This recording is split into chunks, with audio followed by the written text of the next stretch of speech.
We're making another narrative content ulit for this kind of motorcycle. Kasi ito, manufactured naman siya ni Benelli. Tayong marireview dito. So since ito yung pinaghalong digital and analog instrument panel, nakaka-polster nitong seat niya, which is bumagay talaga sa retro classic na bike. Then at the same time, may malawak na upuan na rin. CVT engine nandito na. Plus meron siyang kickstart dito, which is napakalaking advantage. Nakakatawa baka tumba. Okay, so price na tayo. Dito mismo Benelli, Panarea 125. So currently ang SRP na ito mga dre. Nga na mga dre, good day. And another bike na naman tayo. For this time, dito pa rin tayo sa Motobida sa Phase 2 Caloocan, which is another bike naman na re-review natin ngayon is yung Benelli Panarea 125 nila. So before natin simulan, another retro classic bike na naman ito kung tutusin. Bago tayo mag-start, intro muna tayo.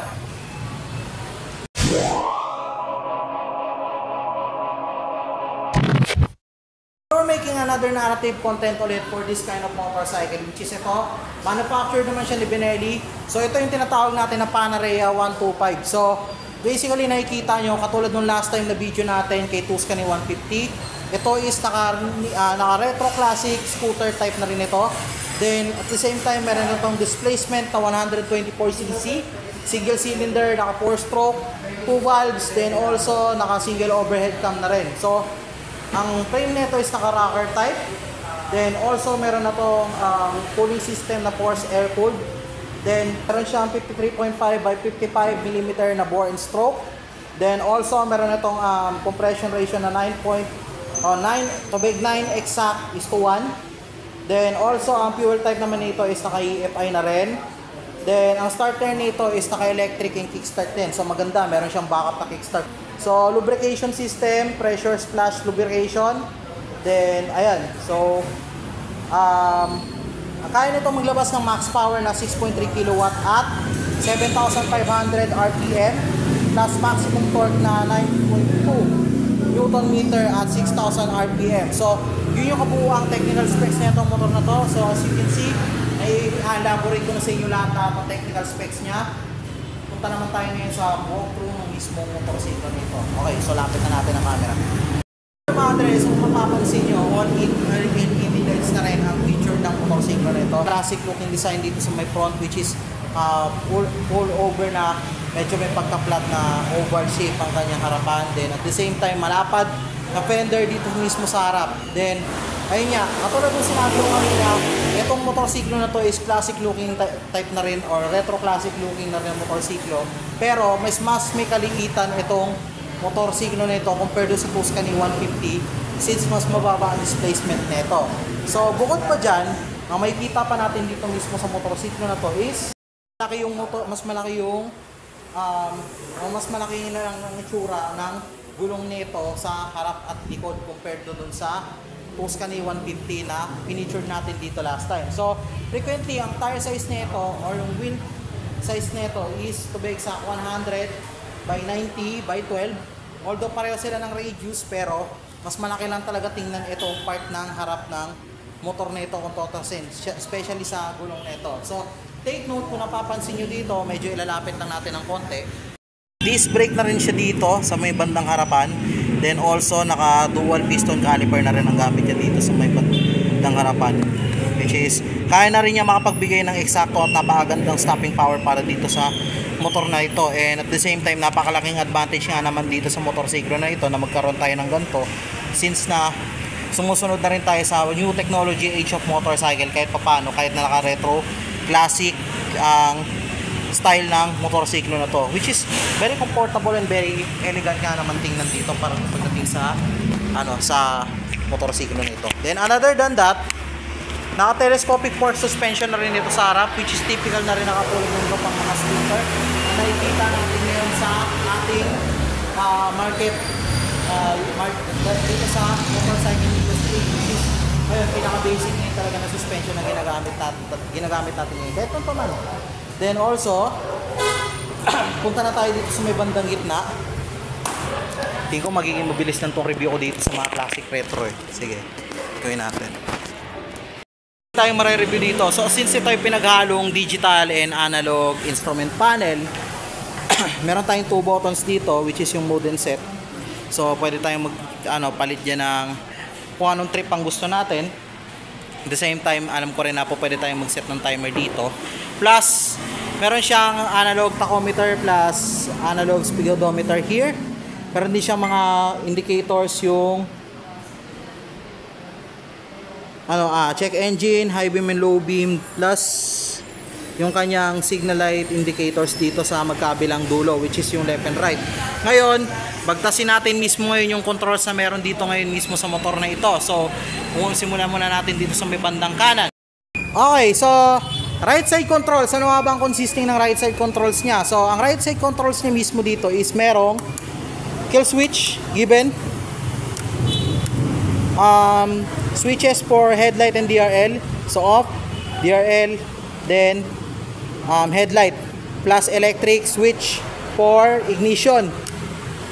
So given na meron talaga yan. Then dito, high beam and low beam, meron na indicator nun sa kabila. Then the usual turning lights. Then also yung horns. So isa yan sa mga pinakabagong controls nila dito. Then ito, medyo malaki ang pinagkaiba doon sa Tuscany 150 na review ko. So since ito ay merong 2 packets sa baba ng kanyang susian. So isa dito sa sa baba ng susian, dito mismo sa may kanan, dito mismo sa kaliwa meron din. Plus naka-key-type pa rin ito. So pwede ka na rin mag-open ng seat gamit itong mga buttons na to. Seat, tsaka yung kanyang ito wala na to eh. Hindi ko lang alam, wala na to kung tutusin eh. Kasi tingin ko nandito na yung gas tank sa ilalim. Ayun. So, naki type, merong utility hook for specific for specific stops na pinamili natin. Kung pwede natin isabit dito para maiwasan na natin magsabit dun sa may manibela to manipulate and control easily yung ating bike mismo. Plus, meron na rin siyang side pockets dito. So good thing dito sa side pockets niya magkabilaan, parehong malalim. So marami-rami tayong mailalagay dito. Plus, ang nakalagay dito mismo sa kanyang side pocket dito mismo sa may kaliwa, meron siyang USB charging port na naka-indicate dito. So makakapag-charge na rin tayo dito ng mismong cellphone natin while driving or this kind of motorcycle habang nasa kalsada tayo. If ever naabutan man tayo ng low bat, magandang bagay ito na meron tayong USB charging port dito. So yun, footboard malawak para sa isang classic, syempre, goods na yun. Then at the same time, lalagyan ng battery is nandito mismo sa footboard, which is makukoveran pa natin to while kapag ito ay na-release na mismo sa market. So yung nakagandaan dito mismo sa motorsiklo na to, easy to access na yung kanyang battery, so hindi na siya madali na siyang palitan. And then also, very floppy, malambot to. Medyo may ang ganda ng leather style ng pagkaka-upholster nitong seat niya, which is bumagay talaga sa retro classic na bike. May malawak na upuan na rin, not just only for the rider's position, pero kahit papaano malawak na rin yung sa OBR niya. So good thing na yun. Then at the same time, bukas na rin itong kanyang compartment. So I think we can discuss about the actual under seat concerns and also yung mga mga underseat, ano ba po pwede nating ilagay dito sa underseat niya. So frequently underseat, marami kang po pwedeng ilagay na utilities dito, but I am not sure kung kakasya ba dito ang isang half face na helmet kasi medyo may kaliitan siya ng konti. So we need to confirm this later. So medyo may kaliitan kasi to. Then also yung kanyang gas tank is nasa ilalim na rin mismo nung kanyang underseat. So kagandahan yun kasi although kailangan mo lang talaga tumayo, pero basically ganito talaga yung moves ng kanyang classic looking bike. Ayan. So ilan nga ba ang fuel tank capacity nitong kanyang nitong motorsiklo na to? So let's see. Fuel tank capacity ng Panarea 125 is 4.6 liters. So medyo may malaki rin ang kaya nitong i-accommodate na gasolina dito mismo sa motorsiklo na to. So kagandahan, naka-EFI na rin to or naka electronic fuel injected na rin. Tendency talaga na Itong motorsiklo na to is malaki na rin talaga ang matitipid nito sa gasolina pagka biniyahe natin to. So currently wala pa ako nakukuhang data kung ilan ang fuel consumption nito while driving. Pero nasisigurado ko na sobrang matipid talaga itong motor na to kapag once sa biniyahe na natin to. So katulad lang din to nung iba pang mga units na ni-review natin dito. Then another than that, CVT engine nandito na. Plus meron siyang kickstart dito, which is napakalaking advantage din sa part ng motorsiklo na to. Bakit? Kasi meron tayong pang backup in case of emergency na maubusan tayo ng power.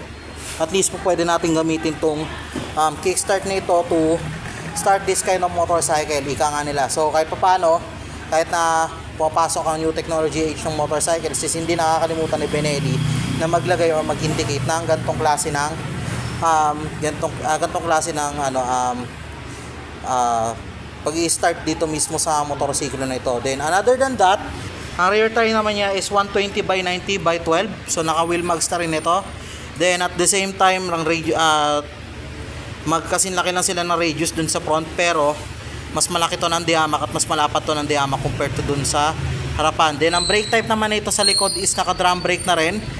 So as usual, so medyo ito old type of punch-up technology pa yung brakes nito, pero goods na goods pa rin yung kanyang stopping power para dito sa motorsiklo na to. Then also hindi ko pa sigurado, pero sige, tingnan natin dun sa kabila kung meron pang isa pang suspension na naka-indicate dun. So tingnan natin kasi nandito siya sa loob, tagong-tago. So sadly wala siyang suspension dito sa kabila. So single shock suspension lang ang gamit niya dito, which is nandun lang siya sa may bandang kaliwa. Then also naka classic type pro or naka classic retro type na yung kanyang exhaust dito mismo, yung kanyang stock exhaust mismo dito sa motorsiklo na to. Then take note ng motorsiklo na ito ni Benelli is naka Euro 3 compliant na rin ito, which is pasado na to sa Euro 3 compliant emission test. Then also ang kanyang mga ilaw dito sa likod, especially yung tail light and yung kanyang turning lights na naka-indicate dito mismo sa pairings, is naka LED type na rin itong mga ilaw niya dito. Plus samahan pa dito ng malapad na fender na medyo mababa yung style ng kanyang body para at least maganda yung rotating over nung maganda yung hindi masyadong papasukan or matatalsikan ng dumi yung likuran ng OBR mo or kahit na mismo nung actual na rider na nakasakay dito. So yun yung kabuuang walkthrough natin dito sa motorsiklo na to. Bukod pa dito sa kanyang design na pagka-classic na medyo may butas lang dito sa gilid, plus itong tapakan niya na medyo matulis. Yan, medyo hirap lang talaga i-access to pero kalaunan siguro pagka sinubukan na tong ibili ng mismong user is maluluwagan naman siguro yan. So yun lang muna for the meantime. So ayun, so sit-height test natin tong motor na to para makita natin kung abot nga ba ng isang Asian standard height itong motorsiklo nito. So yun, okay, so sit-height test tayo. Sit-height test kaya natin. So take note, 5'5" ang height ko Okay, so nga mga dre. So, ito nga, inanarate muna natin tong part ng video na to since na itong part ng video nito is nagloko yung audio setup na ginawa ko, and also hindi masyadong ma-reach ng phone yung voice ko dahil nga gawa na medyo mahina. So, ayun, bigyan ko lang kayo ng insight ko dito sa motor na to since na nung na-try ko siya in actual, masasabi ko talaga na Asian height friendly itong motor na to, and also tinry ko to, take note, 5'5" and a half yung height ko. So flat-footed po ako dito mismo sa motorsiklo na to. So Benelli Panarea 125 is a Asian friendly bike as well. Tingin ko kayang-kaya to ng 5'2" to 5'3" yung height din. So yung iba lang siguro na medyo mas mababa pa talaga, magtitiptoe lang din talaga dito sa motor na to. Then also yung seat nito is very comfortable like no other na na-try ko siya is napaka-komportable niya talagang gamitin at upuan.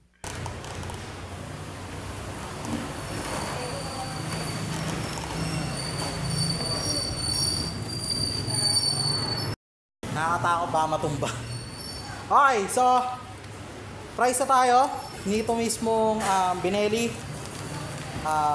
Panarea 125. So currently ang SRP na ito mga dre is 88,800 to be exact. Then kung kukunin mo siya ng installment, kung pwede kang mag down payment ng at least 5,000 pesos. Meron tayong 6 na mode of payment. So 6, 12, 18, 24, 30, and 36 months. So 6 months is 6,775 pesos. 12 months is 9,189 pesos. Then monthly na 18 months of monthly is 6,660 pesos. 24 months is 5,395. 30 months is 4,637. Then also 4,131 for 36 months. So yun ang kabuuang monthly amortization niya plus yung cash price niya sa motorsiklo na to. So technically kayo pa rin na makakahusga kung babagay pa sa inyo itong motor na to. Kagaya ng sinabi ko sa inyo, different kayo ng perspective tayo sa motor. Kanya-kanya tayo ng idea, kanya-kanya tayo ng panlasa. Hindi ko mapipigil ng opinion ng ibang tao dito. Pero tayo nyo, baka magkakaroon tayo ng pagkakataon na may test drive itong mga ganitong klase ng motorcycle units na ito. So hindi lang tayo baka hindi na lang tayo umabot sa punto na magsisitay test tayo. So yun lang muna. So tingin ko yun na lang muna para sa video na ito. So since na feature na natin, ulitin ko lang, Benelli Panarea 125. Atid sa inyo ng Benelli. Maraming salamat mga dre. Keep safe. God bless everyone. Ride safe na din.